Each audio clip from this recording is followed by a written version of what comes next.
it's 15 hours. Very warm welcome to the webinar organized by the Jesuit Justice and Ecology Network Africa, also known as JENA, and the University Institute for Studies of Migration of the Comillas University in Madrid, Spain. My name is Maureen. I am a women's empowerment and gender expert and consultant. I'm also a senior social worker and a technical instructor at the University of Brighton. So I have over 20 years of experience of working in research and with women, migrant women in particular, and especially refugees and asylum seekers.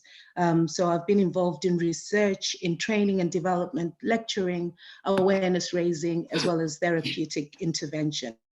So before I proceed to introduce the topic of the webinar and today's interventions, allow me to introduce to you the hosting organization, the Jesuit Justice and Ecology Network Africa, JENA.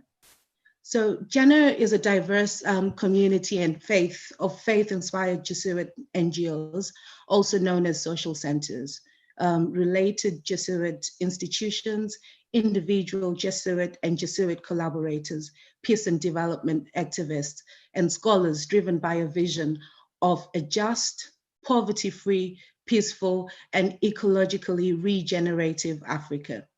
JENA operates under the aegis of the Justice and Ecology Office of the Jesuit Conference of Africa and Madagascar, JCAM, which is the coordinating unit of common Jesuit works and ministries in Africa. Its secretariat is in Nairobi, Kenya, and that is where JENA is hosted. So working collaboratively with communities whose voices have been marginalized and who may experience an intersection of multiple forms of injustice, JENA member organizations and individuals are dedicated to fighting poverty and related injustices around Africa, empowering marginalized voices, communities and groups, and facilitating policy innovations. Member organizations of the network work together internationally to achieve greater impact through collective efforts. In JENA's actions, the ultimate goal is to enable people to unlock their potential, exercise their rights, and manage their own lives. Our topic today is new normality, new paths in the management of migratory flows. As we all know, we are facing one of the most complex situations ever as a result of COVID-19. We have numbers rising every single day with about 2,700,000 cases reported at present. And we have almost 200 deaths to date, 200,000 deaths to date. So in both continents, there has been an imposition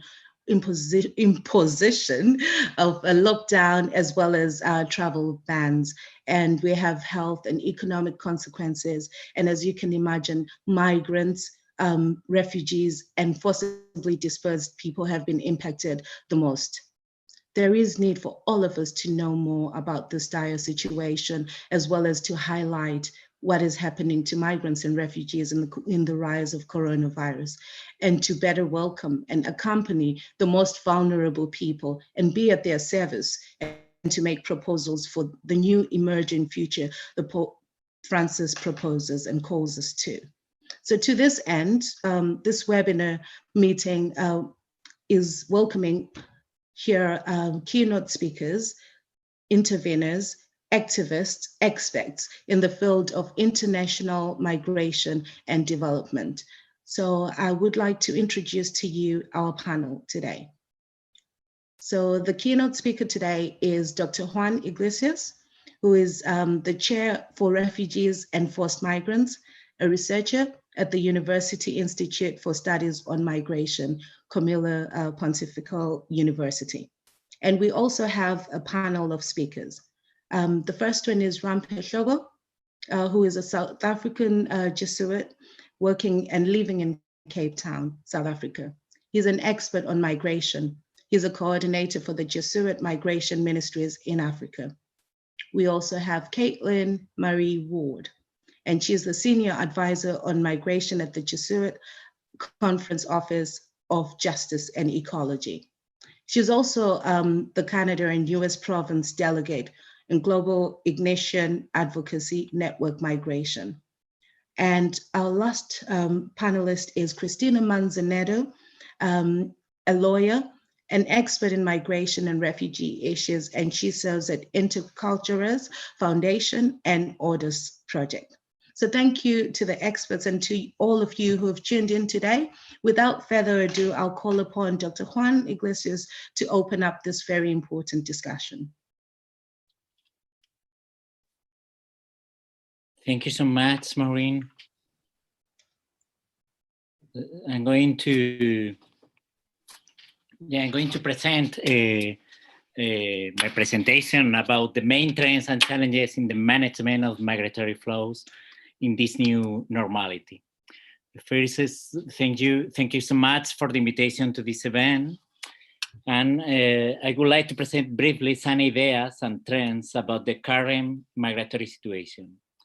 It's necessary warning that I'm going to talk according to my research experience that is very connected to the Spanish and European context. I apologize in advance because that is a clear limitation in this context.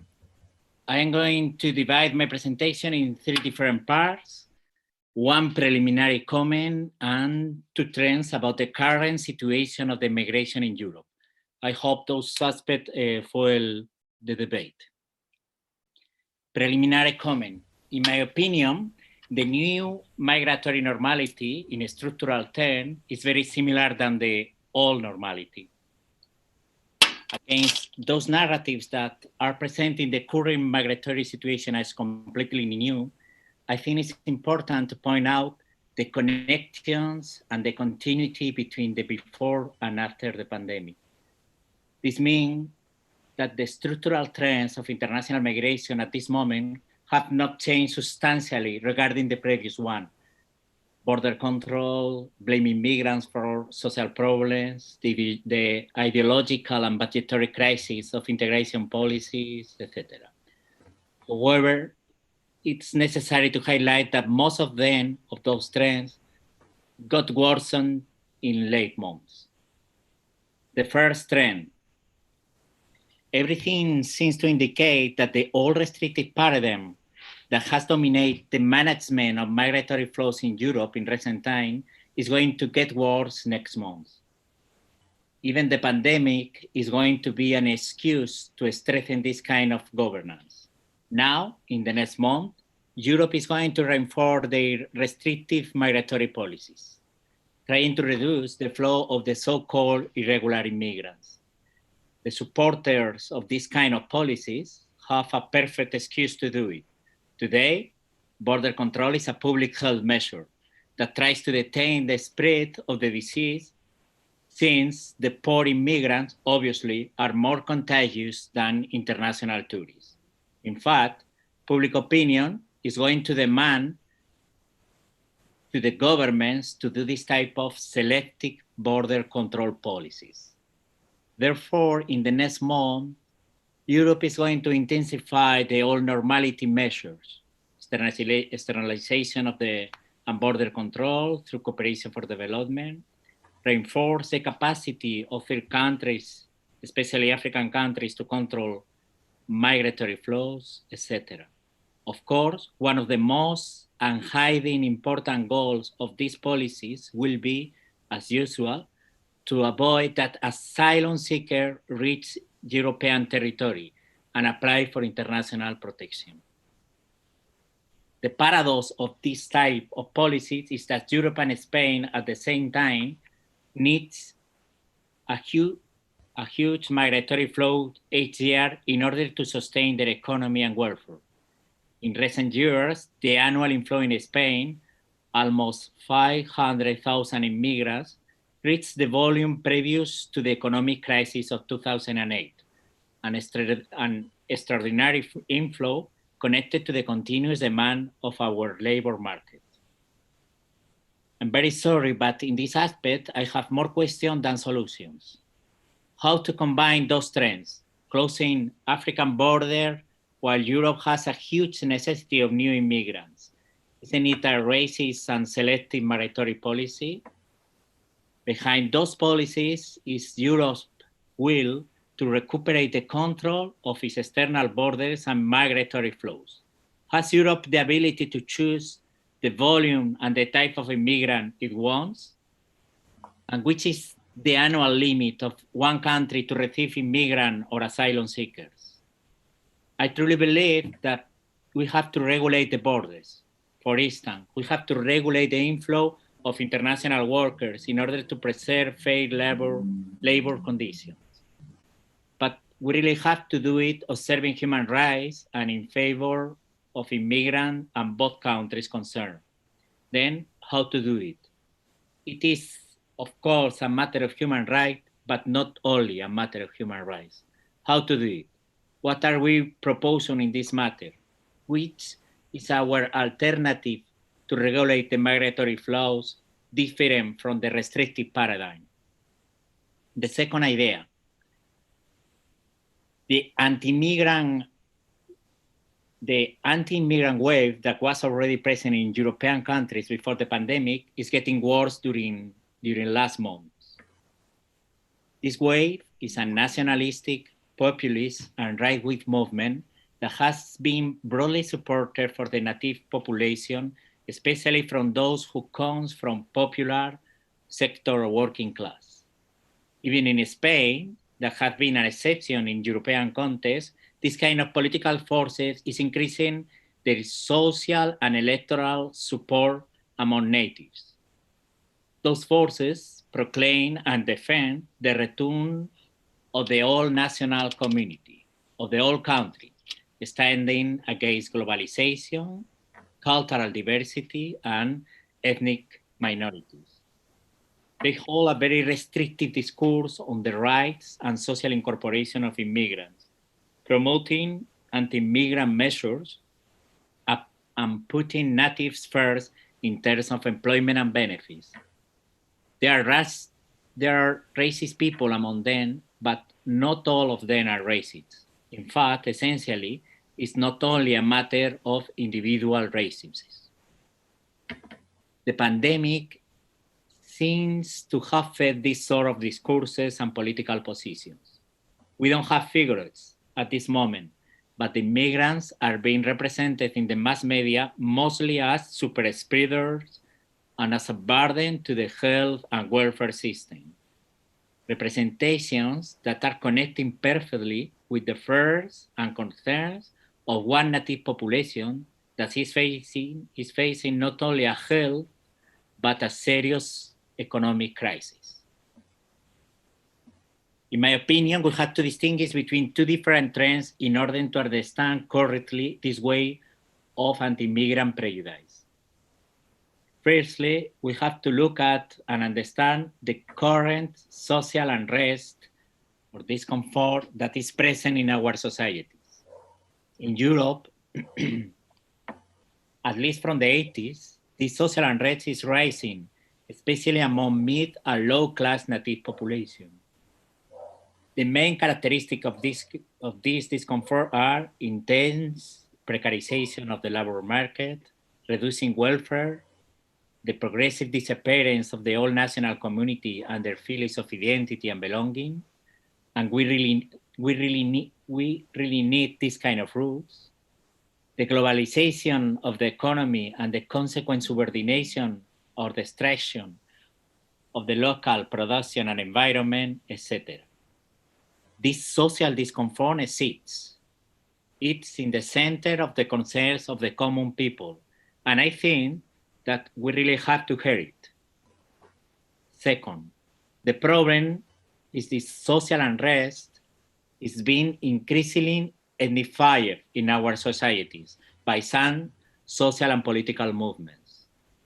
Force that blame immigration for our common problem. So immigration became the main explanation of the lack of employment or social benefits, etc. In my opinion, if we take in account both trends, we realize that we don't face an ideological, moral, or maybe NGOs fight between pro and anti-immigrant blocs. Instead of that, I guess we should hear the current social discomfort that leaves a substantial part of the common people in our countries, including, of course, or especially, people with an immigrant background. And I really think that we should incorporate measures to overcome those common social problems in our actions. How to do that? I really don't know. In the Migratory Studies Institute, we usually talk of three combined measures. First, change the narrative. We really need to create a new narrative that shows immigrants and their children are already part of our communities, of our countries. Most of them are not yet foreigners anymore and have become part of the us. Second, we do need to support and promote universal social cohesion policies, improving labor conditions, increase and improving welfare policies, create a social income, improving and promote a fair educational system, equal opportunities, etc. Policies aim not only to immigrants, but for all the common people of the country, the immense popular majority with different ethnic background. And finally, we really need to promote diversity management policies. Integration means several things, but one very important is learning how to live together, or how to manage diversity that is already present in our societies. The final aim of these policies, in my opinion, could be how to, through ethnic boundaries and building a broader and diverse mainstream. Thank you so much.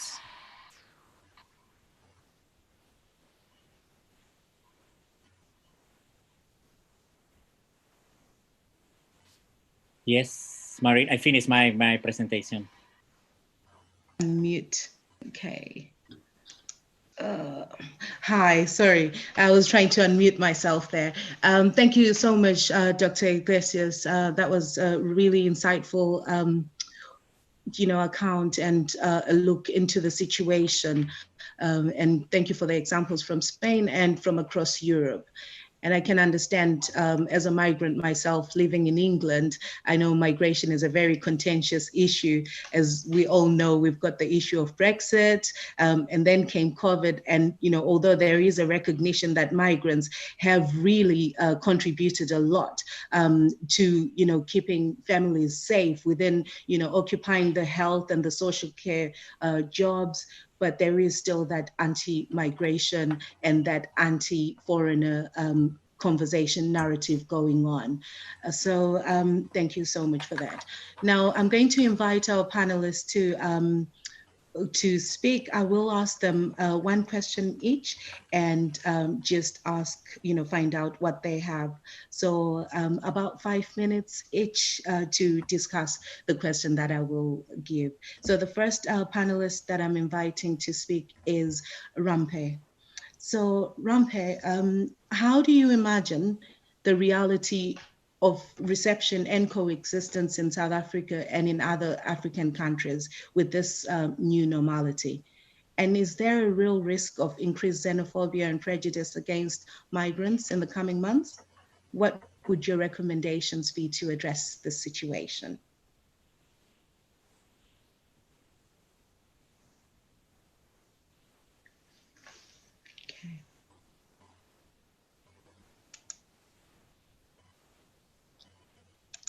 Rampe.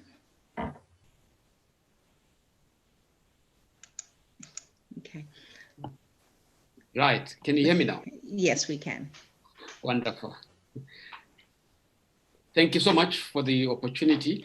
I think it's important for us to realize that, with this, the new normal, how do we imagine the reality and reception of coexistence? I think one of the important things to realize is that what's happening now with COVID-19 is that one can say fault lines have been exposed. I mean, we look at, for example, the question of poverty. During this pandemic, the only new thing one can argue is that is COVID-19, the virus itself. Almost everything else, especially the socio-economic challenges that are upon us, have always been there and are now exposed by the pandemic.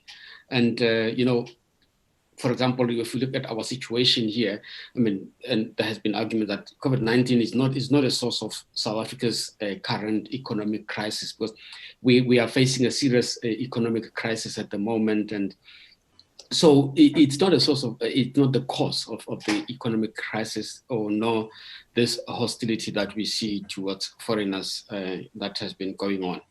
And basically, I think it has exposed and exacerbated the structural inequality that has been there all the time. And so there's nothing new in that.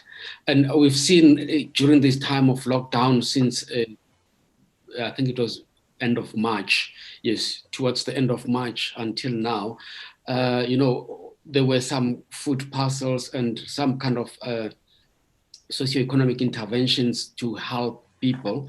And we've seen that particularly with food parcels during the pandemic, prioritization has been on citizens, and not only in South Africa and in other African countries as well, where government have intervened to help their citizens.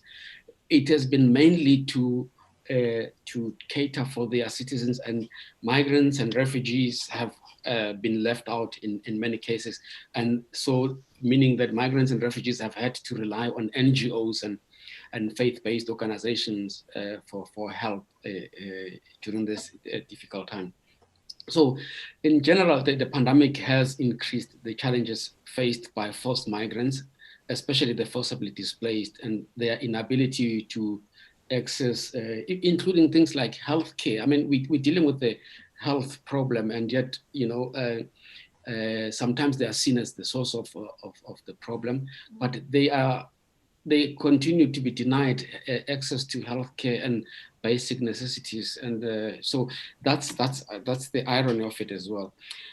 I think looking at one other problem which has been with us for a long time is that many of our countries, if you look at the top 7 most unequal countries or societies in the world, the top 7 are in Africa, like South Africa, Namibia, Botswana, Zambia, Central African Republic, Lesotho, and Swaziland. So the issue of poverty, it's an important one that is problematic. At the moment in South Africa, statistics that came out recently, I think in the last month, they say that unemployment rate is standing at 30.1%. And we've seen an organization like migrant workers, including truck drivers, being targeted now. There's a lot of hostility going on. There's an organization of truck drivers which has called on employers to stop employing non-South Africans because of these hard economic times, which have been exacerbated by the COVID-19 itself. But these are problems that have been long-standing, that have been always with us because of disparities in the economic situation. Is there a real risk of increased xenophobia and prejudice against migrants in the coming months? Yeah, I think the problem of xenophobia, it has been with us for a long time in South Africa. That's one thing that we should also remember. And not only in South Africa, but in many other countries in the continent. I mean, it has become synonymous, xenophobia has become synonymous, South Africa has become synonymous with xenophobia, and it deserves no special mention when we talk about South Africa. But other places, like for example, now recently we've been hearing of the tensions between the Ghana and Nigeria. Actually, recently, I think in June, residence of the Nigerian High Commissioner in Accra was demolished by the Ghanaians, and that has raised a kind of a diplomatic standoff between the two countries. So xenophobia in general, I think it's going to be on the rise, I suspect.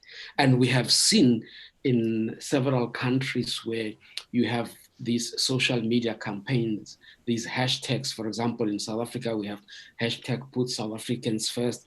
We have in South Africa, put Zimbabweans first in Zimbabwe, put Nigerians first in Nigeria, put Zambian. So we have all these hashtags going on in several African countries, basically calling for governments to take care of their citizens first and ignore the migrants and refugees. So that's a cause for concern.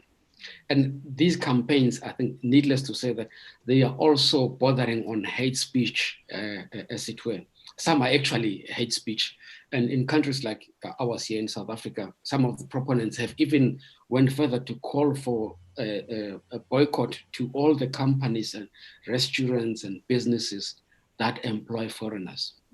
As we speak, the South African government is working on introducing employment quotas for foreigners working in some sectors, especially the low-skilled sectors like hospitality, restaurants, agricultural sector, and private security. So the jobs bloodbath that came across the world, that came with COVID-19 and with many economy stimulation, will certainly have a negative impact on migrants and refugees in many countries, particularly in Africa as a poor continent. What could be done? I think what is important for starters, and it has always been said, that there's a need to tackle the root causes of forced displacement for starters. I mean, this has been a call for a long time. And bodies like the African Union, I think, as a regional body, and sub-regional organizations must hold each other accountable, when it comes to issues of human rights and all that. And this should be done through peer review mechanism, I think, where there will be no special treatment for peers, but people will be called to account for what they do in their countries, especially where there are serious violations of human rights that force people to leave their countries and go to other countries for protection. At a sub-regional level, we have 8 regional economic communities in Africa and 3 regional integration organizations, like the Community of the Sahel, COMESA, East Africa Community, and Economic Community of Central Africa States, ECOWAS, etc., and the SADC as well. So those communities, I think, they have a major role to play in making sure that the root causes that force people to leave are dealt with. And so, at the moment, for example, as we speak, this year, the African Union launched a campaign on silencing the guns. So these are some of the campaigns that should be taken seriously. And like I said, countries should hold each other accountable when it comes to violation of human rights. We cannot have development going on in countries, or it is impossible to have development going on in countries for as long as the guns are still sounding or reverberating all over the continent. I mean, for example, look at in the Sahel, the political crisis that is currently underway in areas like Mali, Niger, Burkina Faso. It has been going on. I mean, in some situations, it has been a protracted situation that should have been dealt with effectively long time ago. So I think it's important that the root causes be dealt with.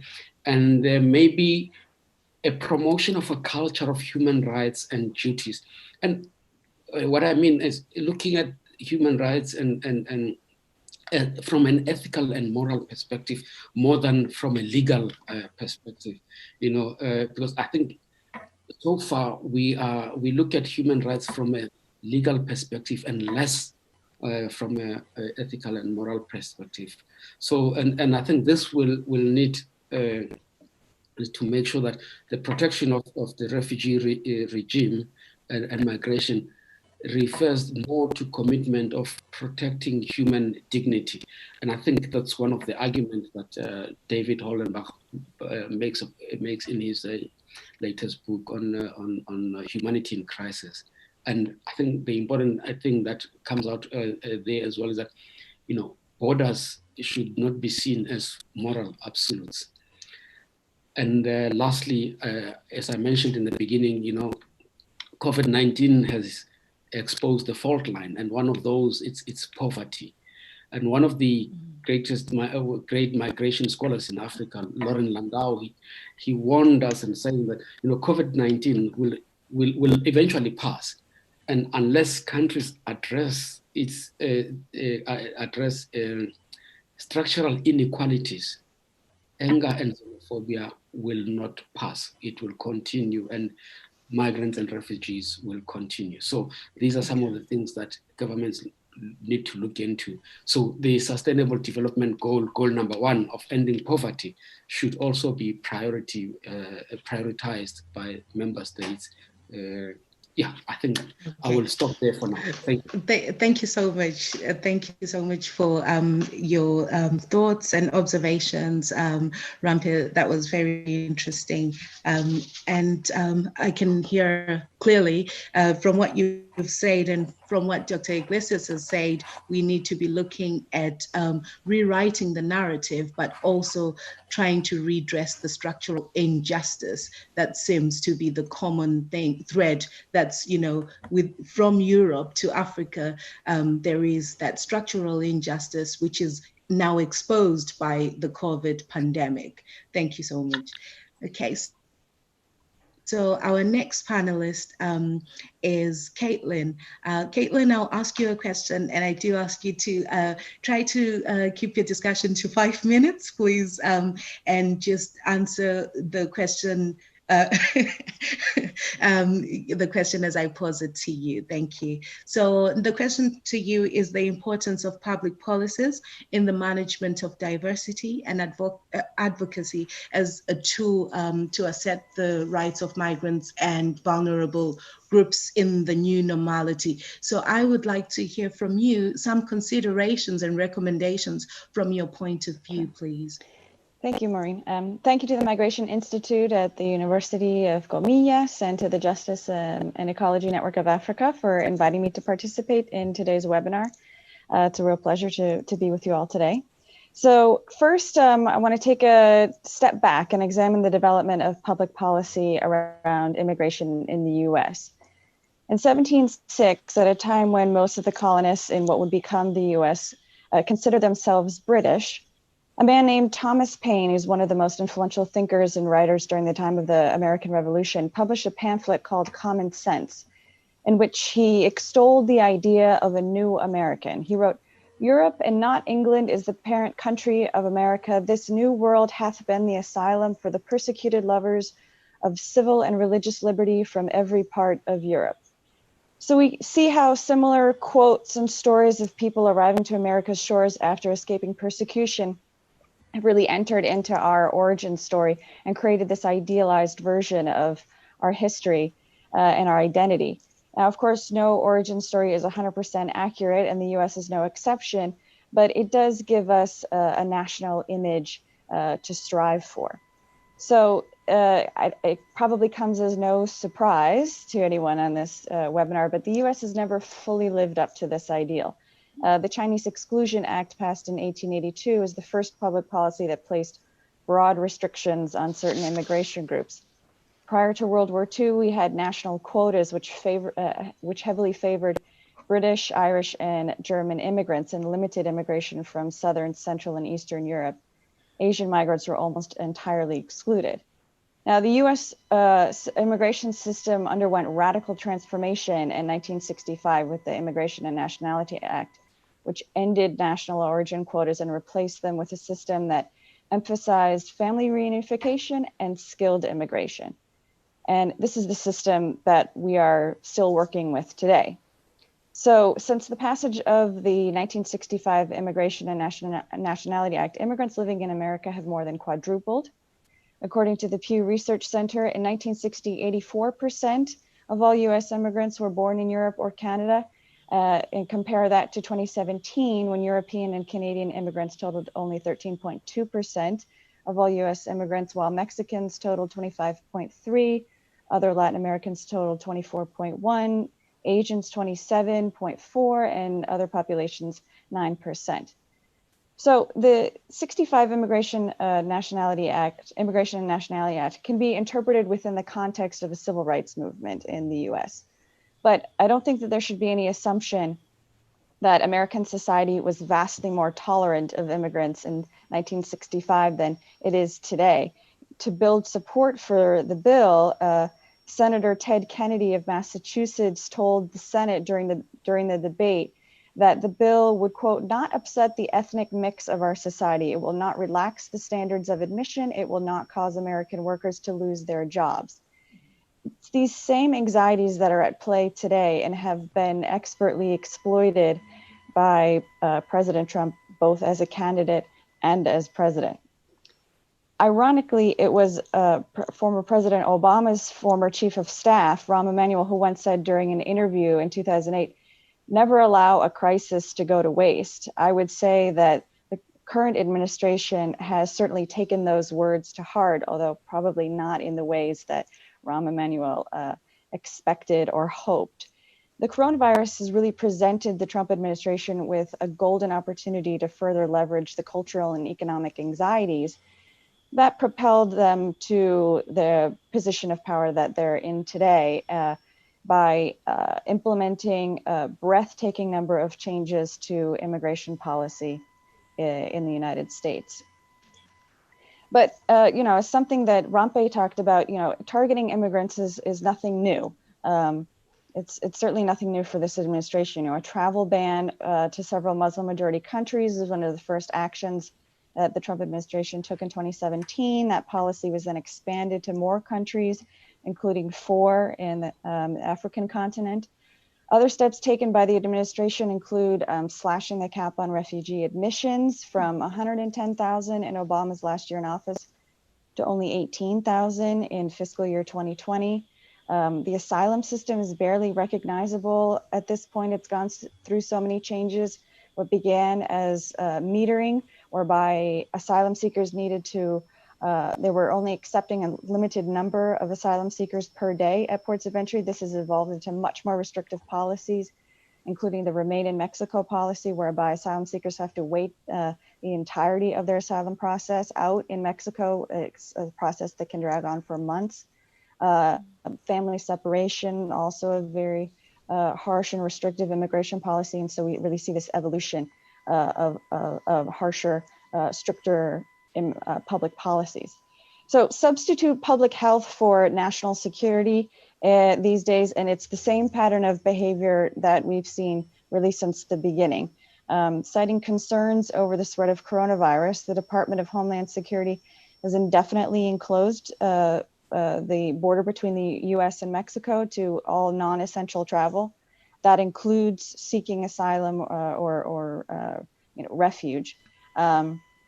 Last month, the Departments of Homeland Security and Justice also announced sweeping changes to asylum that, if implemented, will absolutely eviscerate whatever was left of the program. So at the end of the day, immigrants are still being scapegoated in response to these pre-existing cultural and economic anxieties. So where does this leave us? How should we be responding to this situation? Coronavirus has certainly made advocacy more difficult. However, crafting an effective advocacy response was never exactly easy or clear. Thankfully, virtual advocacy visits with members of Congress and their staffs have continued in the era of COVID-19.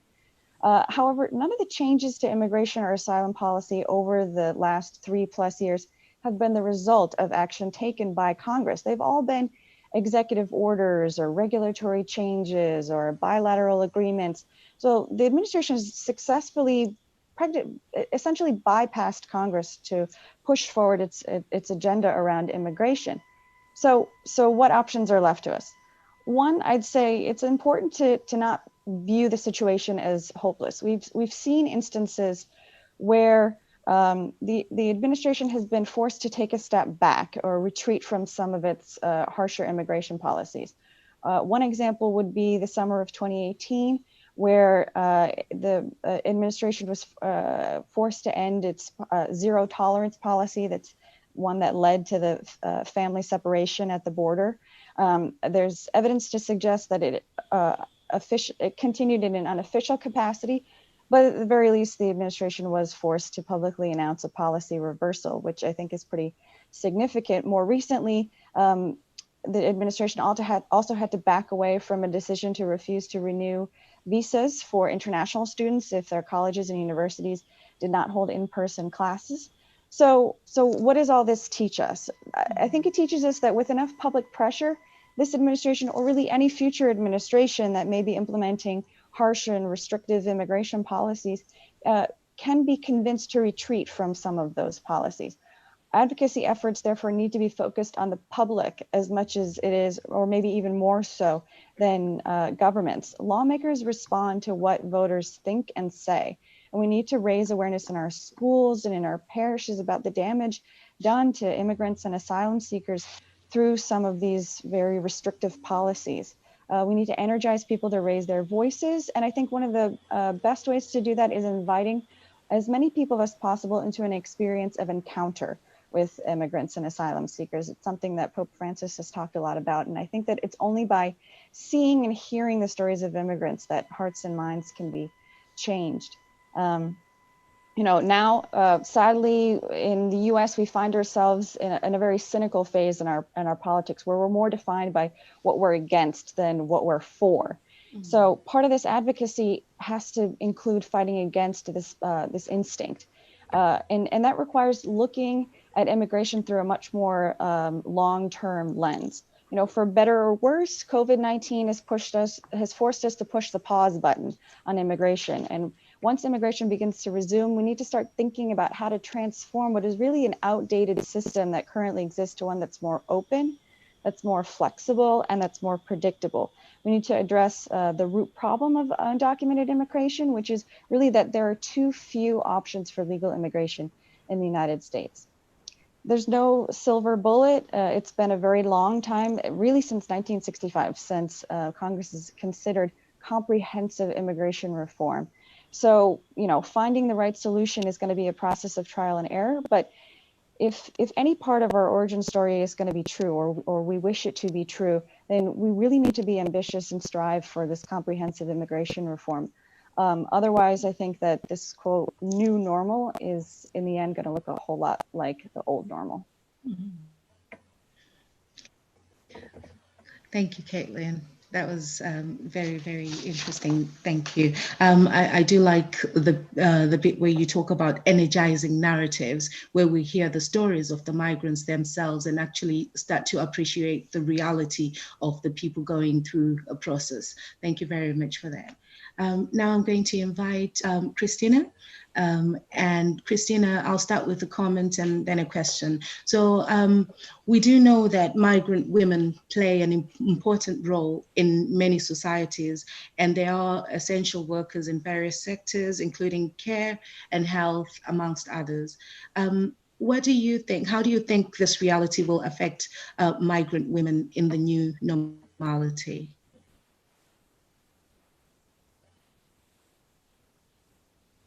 I think Christian is muted. We can't hear. Sorry. Go ahead.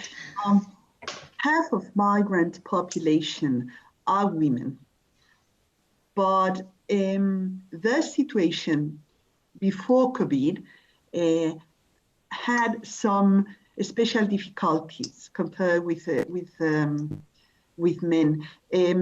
The family responsibilities are much higher. Migrant women many of them are single parent family. And they have very little voice in society, not only because they are migrants, but also in their communities, in their domestic environment, publicly, also because they are women, their voice is very, very little heard. Regarding employment, this is where I would like to focus a bit more. No? Migrant women already faced before COVID difficulties in terms of employment. They are concentrated in some sectors like house care, care of elders, restaurants, supermarkets, and their working conditions are very precarious, and the mobility, the professional mobility, is definitely very, very low among migrant women. Now, what has passed with COVID? I think COVID brought some changes, definitely, for migrant women, and not all of them for the bad.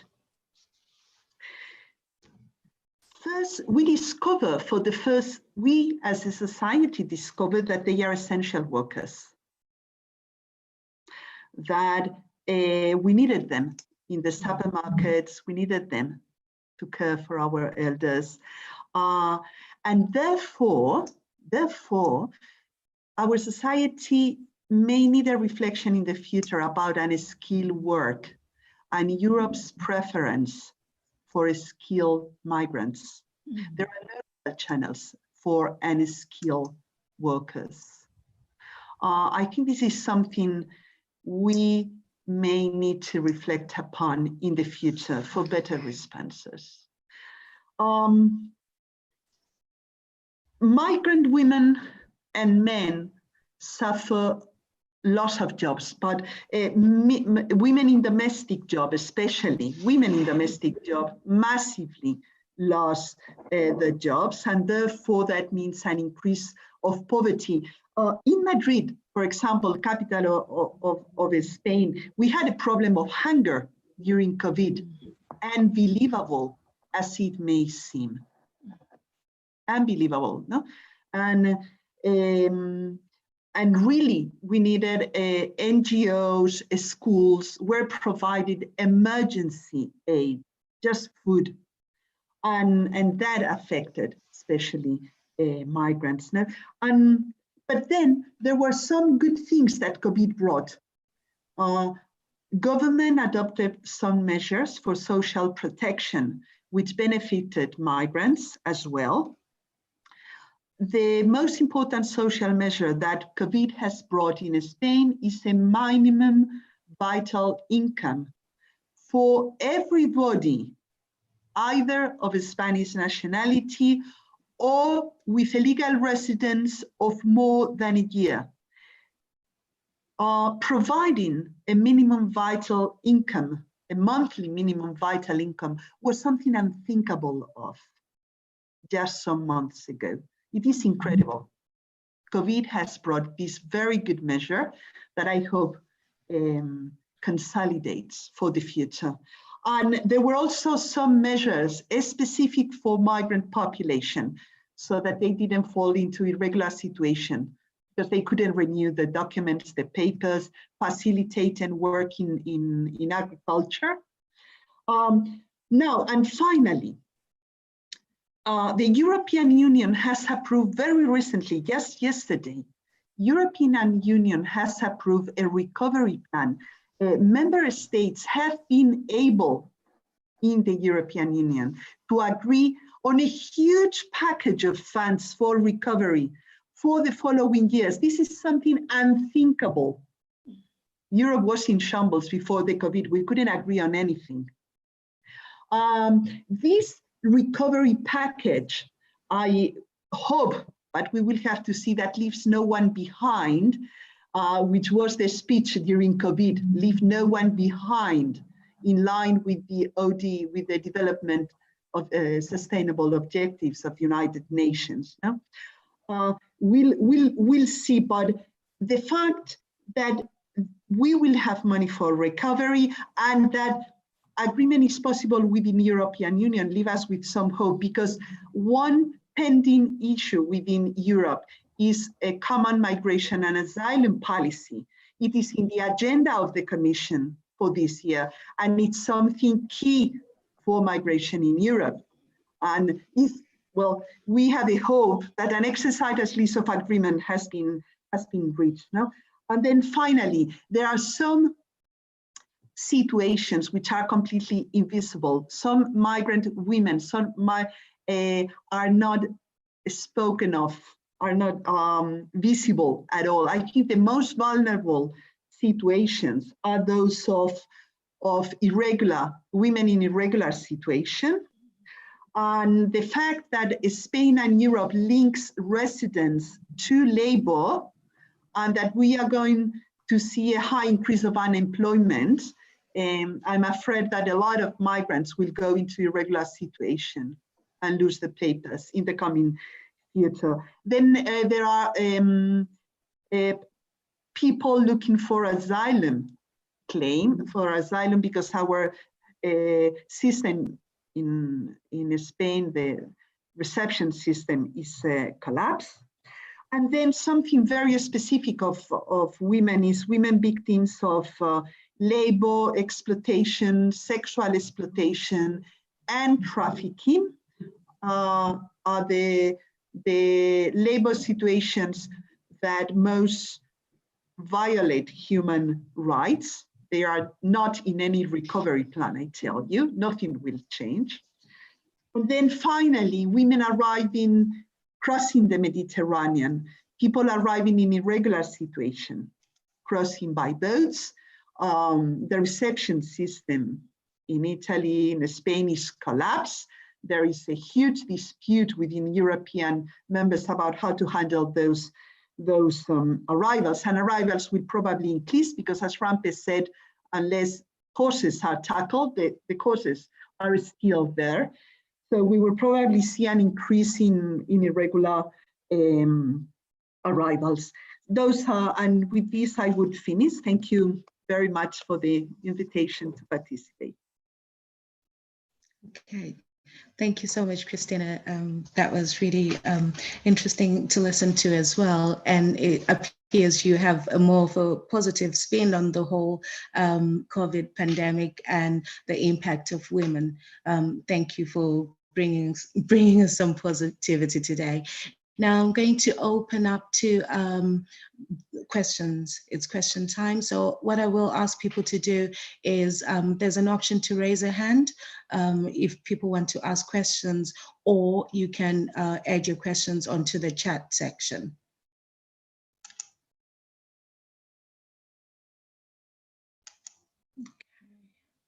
And I will then try to divide them up depending on who wants to ask a question.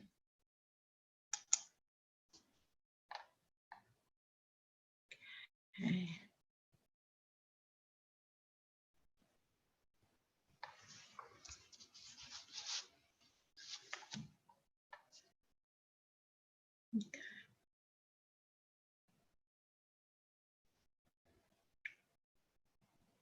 Maybe I'll go ahead and ask a question. This one is for you, Caitlin. So Caitlin, I just wanted to talk to you about, you know, what you said about Mexican asylum seekers. Did I understand you correctly when you say they have to wait in the countries where they're actually claiming asylum from? Is that correct? So there's a policy that was announced in January 2019. Its official name is the Migrant Protection Protocols, but it's more commonly known as Remain in Mexico. And so what happens is people from outside Mexico, the majority being Central American migrants, they will either present themselves at the border, or they may cross between ports of entry, in between the official ports of entry, and then turn themselves in to immigration officials and request asylum. Now, then they will be returned to Mexico, where they will be required to wait for the duration of their asylum process. So this is applicable to non-Mexicans, because otherwise the US would be guilty of non-refoulement. So this applies to non-Mexicans. And since the implementation or the announcement of the policy in January 2019, around 64,000 asylum seekers have been returned to Mexico. There are some shelters that have been able to accommodate people, but of course not enough. And they receive no support from the government, certainly not from the U.S. government.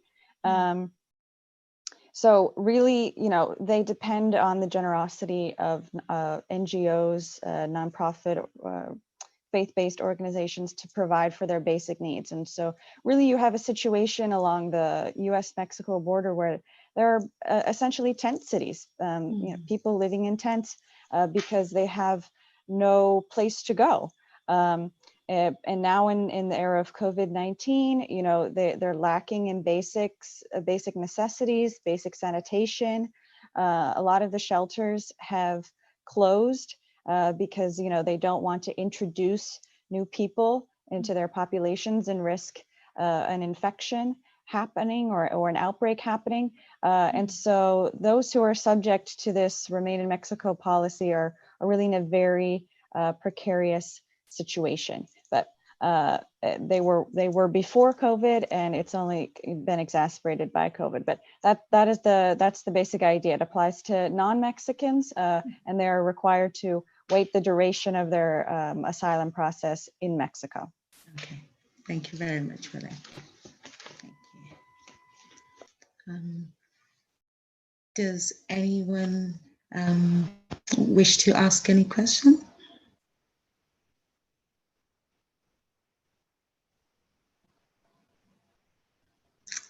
Okay, all right. So thank you all for attending, and thank you to the speakers for all these amazing presentations and for answering our questions.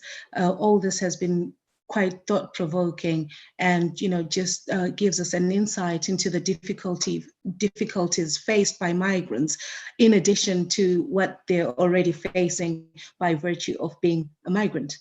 So the whole sense of, not belonging because people will not let you belong, a sense of increased hate. I know certainly in the United Kingdom, there is a report that actually says that Black and minority ethnic nationals are the ones who are actually suffering more from COVID, the impact of COVID, and that's because of structural injustice and things not changing fast enough. So it's not that COVID has caused the structural injustices, they've just always been there. So I just want to kind of highlight some of the things that, we discussed today. So Dr. Juan, one of the main things that stuck out for me was your whole plight to change the narrative. We all need to be looking at changing the narratives as a recommendation for moving forward to ensure that foreigners, migrants, anyone who is forcibly displaced feels like they actually belong to a place, and they're not the ones who are being blamed for COVID, for all the injustices in the world. So and social cohesion, which is something that is, necessary, and that is kind of the only way really that change can come about. From Rampe, you said some interesting things which really resonated with me, where you spoke about xenophobia existing, not just in South Africa, but I suppose South Africa has been so televised, and we see a lot of, the xenophobia. So the media, once again, it is the one that gives us that insight into what's happening in different places. I do know that in Botswana, for example, there is xenophobia towards Zimbabwean people. And, you gave the example of the Ghanaian and Nigerian xenophobia. And although this is not something new, but we do know that when there are pandemics and crises, things like this become exacerbated because, of course, once again, migrants and asylum seekers and everyone else who is not from the nation or not considered to be from the state is blamed for this. So I go on then to just highlight on Caitlin. You've just given us once again about the Mexican situation, which I found really quite sad, that, people are fleeing from a place, and then there's that uncertainty of what's going to happen when you get to what you think is your place of safety. So advocacy at this time seems like really the most difficult thing to do. But I guess there is a call to just plod along and try to call on the public to help, because we do know that, when the public calls, the policymakers will listen, because they are the ones who vote. Okay, and Cristina, thank you once again. I spoke about, bringing a bit of positivity and talking about how women have been impacted, but not always negatively. So, I mean, myself as a woman living in the United Kingdom, I have been impacted by COVID, but in what I call a positive way. I've been able to work from home and stay at home with my daughter. So for me, that is positive, because, never at any given time would I have been able to stay at home for that length of time. So just trying to, take out the gold nuggets in a situation that would otherwise be quite sad and drastic. So you talk about sexual exploitation. I work in that field, and I am aware that, all these are on the increase because of COVID. There are anxieties about female genital mutilation, for example, taking place in where people are in hiding, and there is no proof yet. There's no research that's been done, but it looks like there are some anxieties about this, what lockdown could have caused. But like I say, these are narratives which we can't substantiate as yet.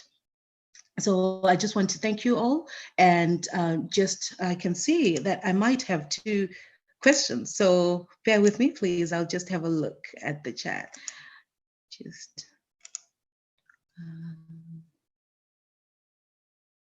I won't be a moment.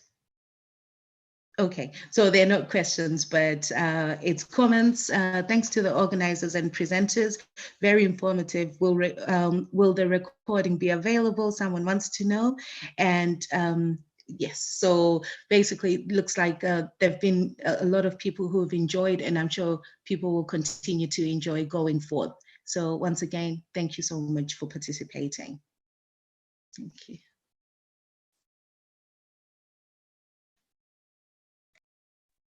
Thank you, Maureen.